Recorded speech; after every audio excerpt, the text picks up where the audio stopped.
সকালবেলা ঘুম থেকে উঠে নিশ্চয়ই বাংলাদেশিরা আসলে একটা বড় ধরনের লেগেছে আঘাত, মানে একটা অশূন্য সংকেতের মতো লেগেছে। হঠাৎ করে সবার মনে হয়েছে যে শেষ পর্যন্ত কী হলো, সেটা হচ্ছে যে ভারত পাকিস্তানের যুদ্ধ কি লেগে গেল শেষ পর্যন্ত। কারণ গভীর রাতে কালকে ভারত হচ্ছে পাকিস্তানের কাশ্মীর সীমান্তে 9টা ঘাঁটিতে আক্রমণ করেছে, এবং তার প্রেক্ষিতে সকাল হওয়ার পর আমরা জানতে পারলাম যে পাকিস্তান অবশ্য আক্রমণ করেছে। তো অপারেশন সিঁদুর নামের অপারেশন চালিয়েছে তারা, ভারত। কেন অপারেশন সিঁদুর নামটা এসছে? কারণ হচ্ছে 26 জনকে যে মারা গেছে তাদের সবারই হাজব্যান্ডকে মেরে ফেলা হয়েছে। আসলে আপনারা জানেন যে 1 সপ্তাহ আগে বিয়ে হয়েছে, 15 দিন আগে বিয়ে হয়েছে, এমনকি 40 বছর সংসার করেছে, খুঁজে খুঁজে হাজব্যান্ডকে মারা হয়েছে। তার মানে সিঁদুর কেড়ে নেওয়ার প্রতিশোধ হিসাবে তারা অপারেশন সিঁদুর এই ঘটনাটার নাম রেখেছে। ব্যাপারটা ইমোশনাল, তাদের অবশ্যই এইটাকে আমরা শ্রদ্ধা করি।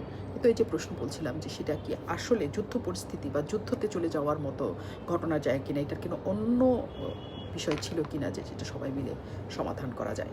আসলে 1 সপ্তাহ বেশি সময় ধরে, প্রায় 10 দিনের বেশি সময় ধরে যে পাল্টাপাল্টি অবস্থান চলছে, আমরা কিন্তু শেষ পর্যন্ত সবাই মনে করছিলাম যে এই যুদ্ধটা আসলে শেষ পর্যন্ত হবে না। কারণ যে পরিমাণ যুদ্ধ চলছে বিশ্বে, পরিস্থিতি চলছে, সেই পরিস্থিতিতে আসলে কোনোভাবেই নতুন একটা যুদ্ধ ধারণ করার অবস্থা কিন্তু বিশ্বের অন্তত নাই। তো পাকিস্তান ভারতের উত্তেজনা বিশেষ করে সবসময়ই একটু বেশি থাকে, এবং যে ঘটনা ঘটেছে খুবই মর্মান্তিক ঘটনা ঘটেছে, তাতে একটা বহুল রিয়াকশন আসবে, সেটাও স্বাভাবিক। কিন্তু সবাই কিন্তু শেষে মেনে নিয়েছিল, মানে মনে করছিল যে শেষ পর্যন্ত এটা যুদ্ধের দিকে অন্তত যাবে না। কারণ যে পরিস্থিতি আসলে চলছে, যে যা মনে হচ্ছে তাতে মনে হচ্ছে যে ঘটনা আসলে অনেক দূর পর্যন্ত চলার আশঙ্কার জায়গা তো রয়ে গেছে। তো ভারত পাকিস্তানের যুদ্ধ নিয়ে আমাদের আসলে কি, আমাদের তো অনেক কিছুই, কারণ এত কাছাকাছি দেশ, এবং বাংলাদেশ সেটিকে কেমন করে নেবে। কারণ বিশ্ব নেতারা এর মধ্যে তাদের প্রতিক্রিয়া জানিয়েছেন। চীন স্বাভাবিকভাবেই এটা ভালোভাবেই নাই, কিন্তু তারা সন্ত্রাসমুক্ত একটা দেশ চায়। ভারতও যে কারণ দেখেছে, তারা বলছে যে এটা আসলে সামরিক বাহিনী বা সামরিক বাহিনীকে হামলা না পাকিস্তানের, এবং একই সাথে বেসামরিক মানুষ যাতে না মারা যায় সেটাও তারা নজর রেখেছেন। তারা হামলা করেছেন মূলত আস্তানায়, জঙ্গি সন্ত্রাসীদের আস্তানায় যারা। কিন্তু তাদের এই বক্তব্যে কতখানি সত্যতা এবং কতখানি মেনে নেবে পাকিস্তান, সেটা একটা বড় প্রশ্ন হয়ে দাঁড়িয়েছে। ট্রাম্প বলেছে যে এটা লজ্জাকর, সবাই বলেছেন উদ্বেগজনক। অ্যান্টনিও গুতেরেস জাতিসংঘ মহাসচিব স্বাভাবিকভাবে এটা আসলে খুবই উদ্বেগজনক ঘটনা। কিন্তু ঘটনা হচ্ছে বাংলাদেশ আসলে কী ভাবে, আমার দেশ এটা নিয়ে কী জটিলতায় পড়বে বা কী জটিলতায় পড়বে না, বা সাউথ এশিয়া মানে দক্ষিণ এশিয়া, ভারত ছাড়াও যে নেপাল আছে, ভুটান আছে, বাংলাদেশ আছে, মালদ্বীপ আছে, আফগানিস্তান আছে, তারা বিষয়টাকে কেমন করে নেবে সেটা হচ্ছে সবচেয়ে বড় কথা। ভারত কি সেটা ভেবেছে কিনা?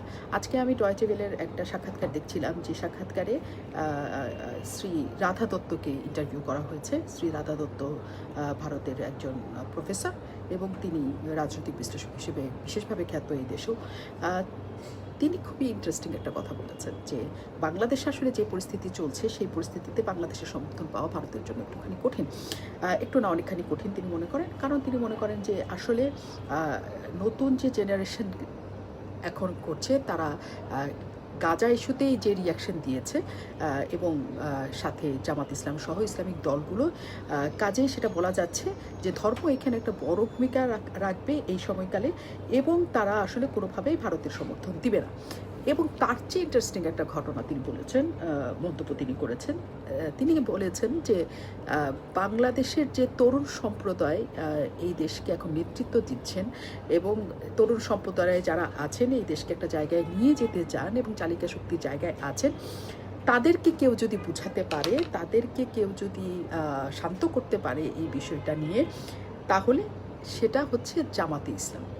দেখুন, আমার ধারণা বাংলাদেশে এখন যেরকম একটা হাইটেন সিচুয়েশনে চলছে, আমরা প্রথমবার দেখলাম ইউনিভার্সিটি স্টুডেন্টরা গাজার ব্যাপারে রাস্তায় নেমে গেছে, প্রোটেস্ট শুনেছি, কথাবার্তা শুনেছি, আলোচনা শুনেছি, বাট এইভাবে যেটা হয়েছে আমার ইনস্ট্যান্টলি মনে হয়েছিল যে ছেলেমেয়েরা, অল্প বয়সীরা, ইউথরা যারা খুব ইজিলি ইনফ্লুয়েসড হয়, তারা আবার সেরকম একটা সিচুয়েশন না তৈরি হয়। আমি আবার এই জায়গাটাতে ভাবছি, মাথায় মাথায় সকাল থেকে খেলছে, নানা লোকের সঙ্গে কথা হচ্ছে, একমাত্র মানে যে কন্ট্রোল করতে পারবে এই রাস্তার যে স্ট্রিট ফোর্সটাকে, আমার মনে হয় জামাত ইসলামী বাংলাদেশের।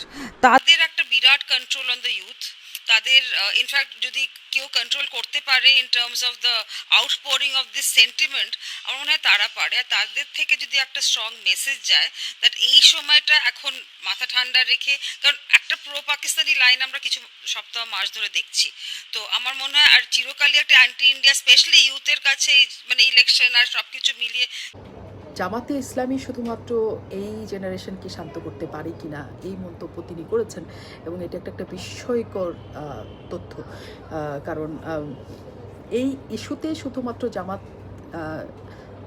নতুন প্রজন্মকে প্রভাবিত করতে পারে নাকি আসলে সব ইস্যুতেই করতে পারে, এটা তখন একটা প্রশ্ন হয়ে দাঁড়ায়। তিনি বলছেন যে ভারত বিরোধিতার জায়গা এই দেশে অনেকখানি ছিল, এবং সেটা তো আছেই। কাজে এই সময়ে ভারত বিরোধিতার জায়গা অনেক তীব্রতর হয়েছে। কাজে সেই জায়গাটাও ভারতের জন্য সে কাজ করবে, এবং যেহেতু এই সময়টা বাংলাদেশে খুবই একটা অস্থির সময় কাটাচ্ছে, কাজেই ভারতের সমর্থন বাংলাদেশ থেকে পাওয়া সম্ভব না। তিনি তার বিশ্লেষণ অবশ্য দিয়েছেন। ভারতের সমর্থন কেন পাওয়া সম্ভব না, এটার অনেক কারণ বাংলাদেশের কাছ থেকেও আছে।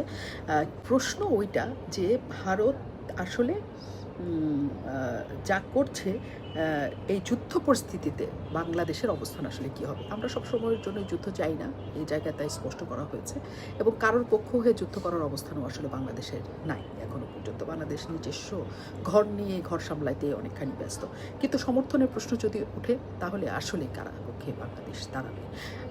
যদি যখন আসে তখন হাইপোথেটিক্যাল, মানে সবাই ধারণা করে নেয় যদি এটা ঘটে যদি ওইটা ঘটে তাহলে কি করব, কিন্তু পরিস্থিতি যখন ঘটে তখন কিন্তু আবার সিনটা ভিন্ন হয়ে যেতে পারে। কিন্তু এই ভারত পাকিস্তান যুদ্ধ যদি শেষ পর্যন্ত লাগে, আমরা এখনও পর্যন্ত এটাকে যুদ্ধ হিসেবে বলতে এর জন্য চাই না যে এটা হতে পারে যে ভারত যে অবস্থাতে গিয়েছে পাকিস্তান এবং ভারত মিলিতভাবে বলবে এবং বিশ্ব সম্প্রদায় একটা জায়গা তৈরি করবে যে এই যুদ্ধটা আসলে শেষ পর্যন্ত করা যাবে না, কারণ পুরো বিশ্ব যুদ্ধের জন্য তো কখনোই প্রস্তুত থাকে না, এখন আরও প্রস্তুত নাই।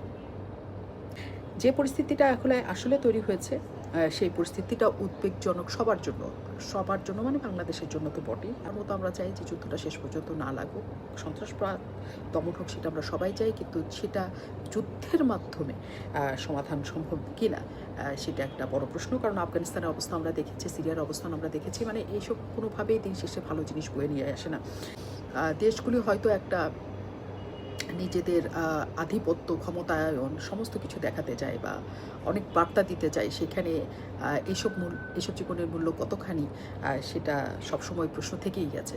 কিন্তু আমরা তো জনগণ হিসেবে চাই যে যুদ্ধটা কোনোভাবে না লাগুক। সেটা শুধু ভারত পাকিস্তানের যুদ্ধ হবে এমন না, সেই যুদ্ধের রেশ কিন্তু আমাদের ভয়াবহ হয়ে পড়বে।